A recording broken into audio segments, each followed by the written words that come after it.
Baruch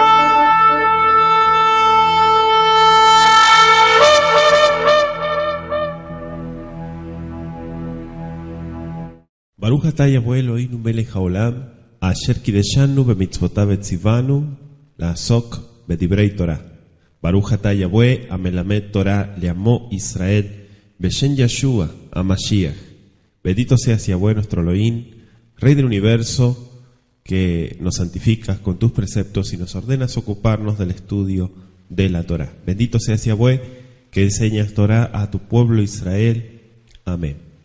Vamos a compartir un tema de las Escrituras que para muchos no ha quedado bien claro, otros se prestan para especulaciones, y es el tema de la esposa de Caín.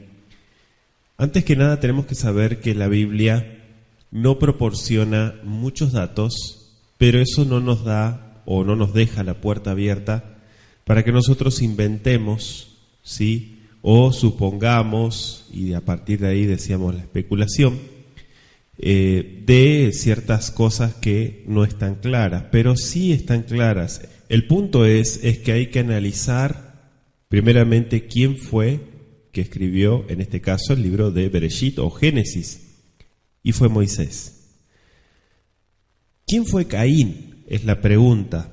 Bueno, sabemos que Caín fue el primer hijo de Adán y de Eva, que está registrado en las Escrituras, en Bereshit, en Génesis, capítulo 4, versículo 1, ¿sí? Él y sus hermanos, Abel, que aparece en el versículo 2, 4:2, y aparece Set en el versículo 25, más adelante, del mismo capítulo 4.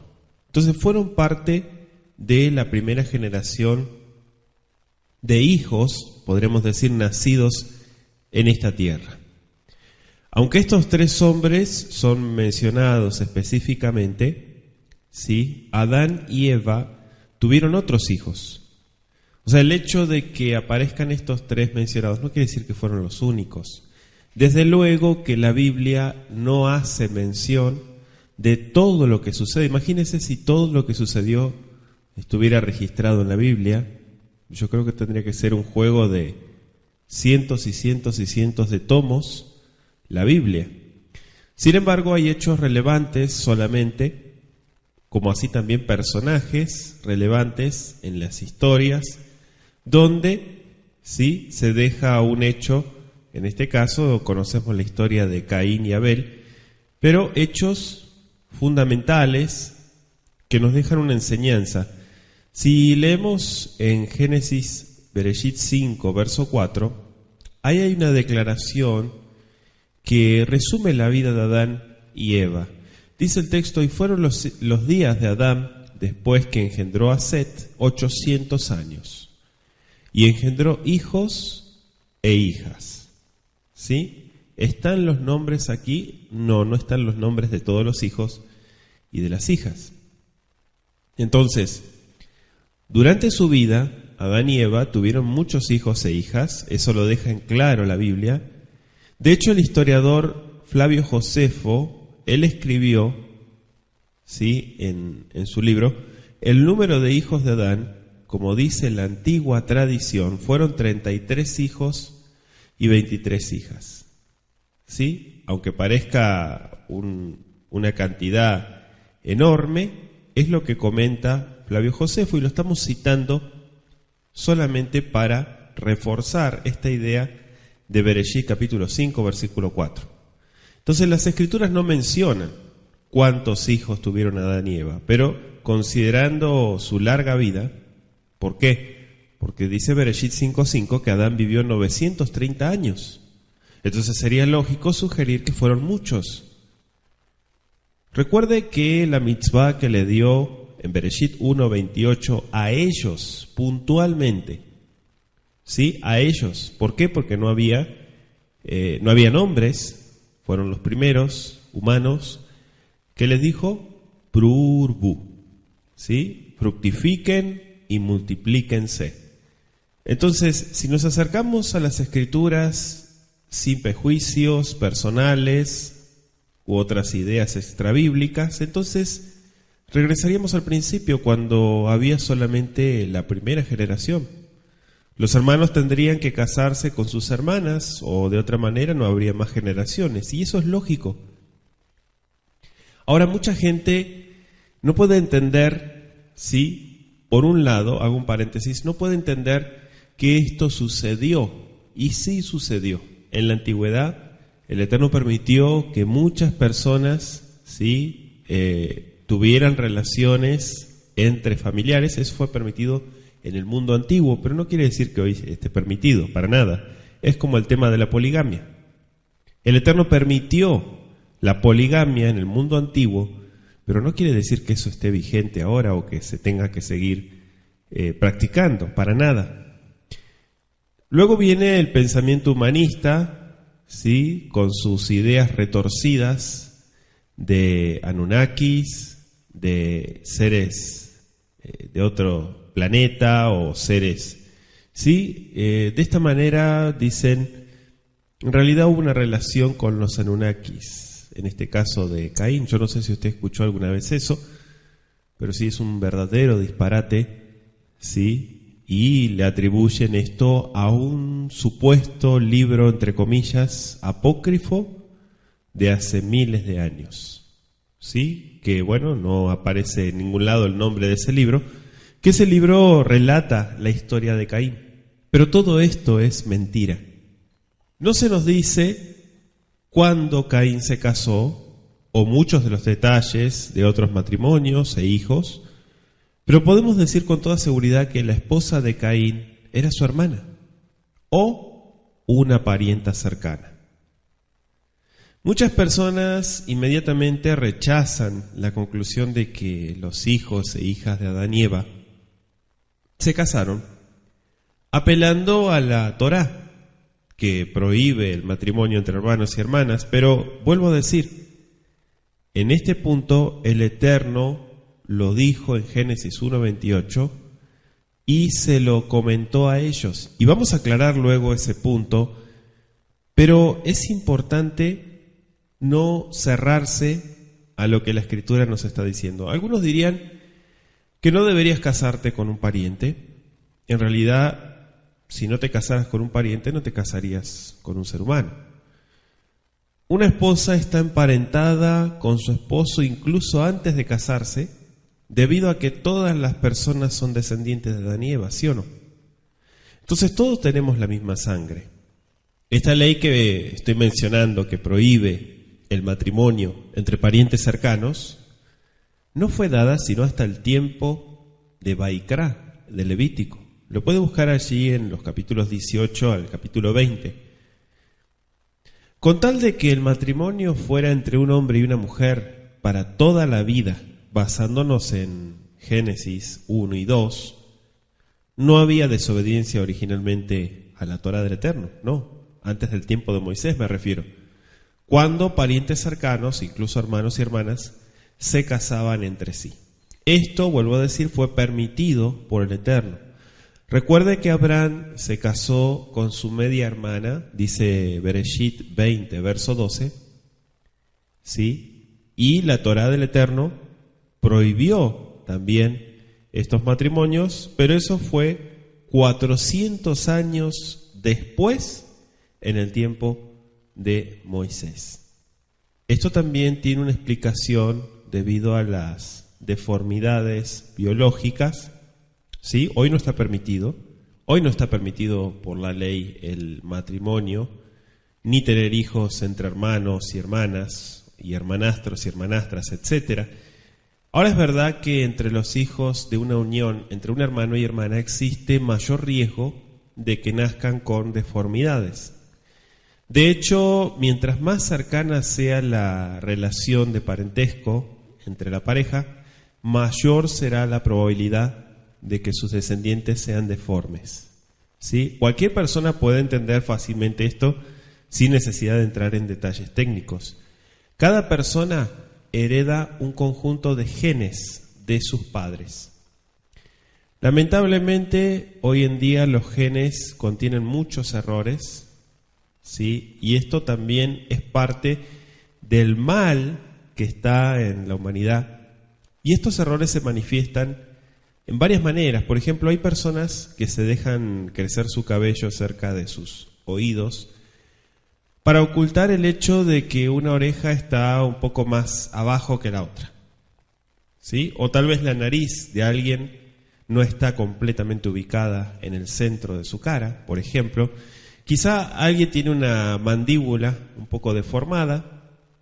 Admitamos esto: la razón principal para reconocernos el uno al otro como normales se debe a que hemos llegado a un acuerdo común para hacerlo. Entre más cercana sea la relación de parentesco entre dos personas, mayor será la probabilidad de que tengan errores similares, decíamos, en sus genes, heredados de sus mismos padres. Por lo tanto, es probable que un hermano y hermana tengan errores en su material genético. Si de la unión de esta pareja habría descendencia, los hijos heredarían un conjunto de genes de cada uno de sus padres. Entonces, debido a que los genes probablemente tengan errores similares, ese par de genes con errores se juntarían y entonces lo que resulta es en deformidades en los hijos. De manera inversa, mientras más lejana sea la relación de parentesco entre una y otro, hay la probabilidad de que tengan errores diferentes en sus genes y los hijos heredarían un conjunto de genes de cada uno de sus padres. Con mayor probabilidad, podríamos decir, de terminar con algunos de los pares de genes conteniendo un gen malo en cada par. El gen bueno tiende a pasar por alto al malo para que la deformidad, ¿sí?, no ocurra. Por ejemplo, en vez de que una persona tenga orejas totalmente deformes, podría tenerlas solo un poco torcidas. En general, la raza humana se está degenerando poco a poco en la medida que los errores se van acumulando generación tras generación. Sin embargo, esta realidad de nuestros días no se aplicó a Adán y Eva. Cuando las primeras dos personas fueron creadas, eran perfectas. O sea, cada cosa que el Eterno hizo, dice Bereshit, capítulo 1, versículo 31, fue bueno en gran manera. ¿Qué quiere decir? Que fueron perfectos. Eso significa que sus genes eran perfectos, no tenían errores. Pero cuando el pecado entró en el mundo, debido a Adán, nos dice el relato de Bereshit, capítulo 3, verso 6, el Eterno maldijo el mundo para que la creación perfecta comenzara a degenerarse. Eso significa, en otras palabras, la decadencia y el sufrir la muerte. La muerte entró por el pecado. Romanos 8:22, se lo dejo de tarea. Por un largo periodo de tiempo, esta degeneración resultaría en una suerte de errores ocurriendo en el material genético de los seres vivos. Pero Caín estuvo en la primera generación de hijos nacidos. Y él, también como sus hermanos y hermanas, no habrían recibido virtualmente genes imperfectos de Adán y Eva, ya que los efectos del pecado, de esa maldición, habrían sido mínimos al comienzo. Entonces, en este contexto que estamos explicando, hermano y hermana podrían haberse casado, con tal de que fuera entre un hombre y una mujer, no entre un hombre y un hombre, o entre una mujer y una mujer, ¿sí? Entre un hombre y una mujer es lo que el matrimonio significa. Dice Mateo capítulo 19 versículos 4 al 6. Él respondiendo les dijo: ¿no habéis leído que el que los hizo al principio varón y hembra los hizo? Y dijo: por esto el hombre dejará padre y madre y se unirá a su mujer y los dos serán una sola carne. Así que no son ya más dos sino una sola carne. Por tanto, lo que Elohim juntó, no lo separe el hombre. Entonces dejamos en claro ese punto, ¿sí? Esto es lo que el Eterno mandó, sin ningún riesgo potencial de producir una descendencia con deformidades.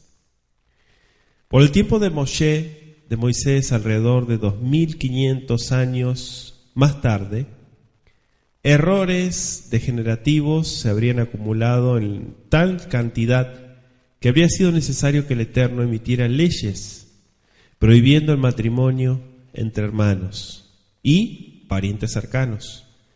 Eso lo señala Levítico 18, pueden leerlo de tarea hasta el capítulo 20, versículo 10.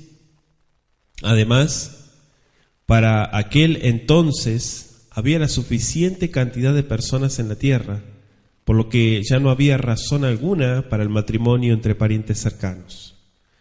En total, parecen haber 3 razones interconectadas para la emisión de leyes prohibiendo el matrimonio entre parientes cercanos. Punto número 1, como ya hemos dicho, había la necesidad de proteger en contra del creciente riesgo potencial de producir descendencia con deformaciones. Punto número 2, los preceptos del Eterno fueron instrumentales para mantener a una nación fuerte, saludable y dentro, desde luego, de los propósitos del Altísimo. Y como punto número 3, estas leyes fueron un medio para proteger a los individuos, la estructura de la familia y de la sociedad en su conjunto. El daño psicológico causado por relaciones incestuosas, como marca la Escritura en la prohibición, jamás debe ser minimizado. Y entre aquellos errores genéticos o mutaciones, podemos mencionar aquellos desórdenes como la anemia de células falciformes, albinismo, fenilcetonuria. Entonces la pregunta se origina en la mente de todo aquel que tal vez nos esté escuchando por 3 razones. Una, porque no conocen los intervalos que existen en los pasajes de la Biblia. Y si alguien llega a conocerlos, se les escapa considerarlos en la secuencia de esta historia. Tenemos que entender que la Biblia tiene muchos intervalos. El hecho de que un versículo le siga al otro o un capítulo le siga al otro no quiere decir que hay una continuidad próxima. En segundo lugar, no toman en cuenta la longevidad que los hombres alcanzaban en aquellos días, lo cual está muy lejos de lo que hoy vivimos. Y tercero, Abel y Caín no fueron los únicos hijos de Eva. Entonces, teniendo presente esto y partiendo de estas 3 observaciones, podemos responder a estas preguntas, primero entendiendo que el intervalo es un espacio de tiempo entre un evento y otro o una narración y otra. Estos intervalos pueden ser de días, meses, años, escuche muy bien, o siglos. Entender esto es indispensable para la correcta interpretación histórica bíblica, ya que en algunas historias es frecuente que aparezcan intervalos, como es el caso del libro de Génesis. Puntualmente en los versículos 16 y 17 de Génesis 4. Dice: salió pues Caín de delante de Adonai y habitó en tierra de Nod, al oriente de Edén, y conoció Caín a su mujer, la cual concibió y dio a luz a Enoc, y edificó una ciudad, y llamó el nombre de la ciudad el nombre de su hijo, Enoc. Fíjese que cuando leemos Génesis 4:16, que Caín sale de Edén para ir a vivir a la tierra de Nod, e inmediatamente el verso 17 dice que conoció Caín a su mujer. Muchos piensan que por ser un versículo inmediato, los acontecimientos fueron inmediatos, pero la realidad es que entre el verso 16 y el verso 17 hubo un intervalo de tiempo que pudo haber sido de 20, 30 o hasta 40 años. En este intervalo de tiempo, del verso 16 al 17, Adán y Eva tuvieron más hijos, aparte de Abel y Caín. Abel y Caín son los primeros 2 hijos de Eva, pero no son los únicos. Vamos a leerlo. Dice: este es el libro de las generaciones de Adán. El día en que creó Elohim al hombre, a semejanza de Elohim lo hizo. Varón y hembra los creó y los bendijo y llamó el nombre de ellos Adán. que significa humano, el día en que fueron creados.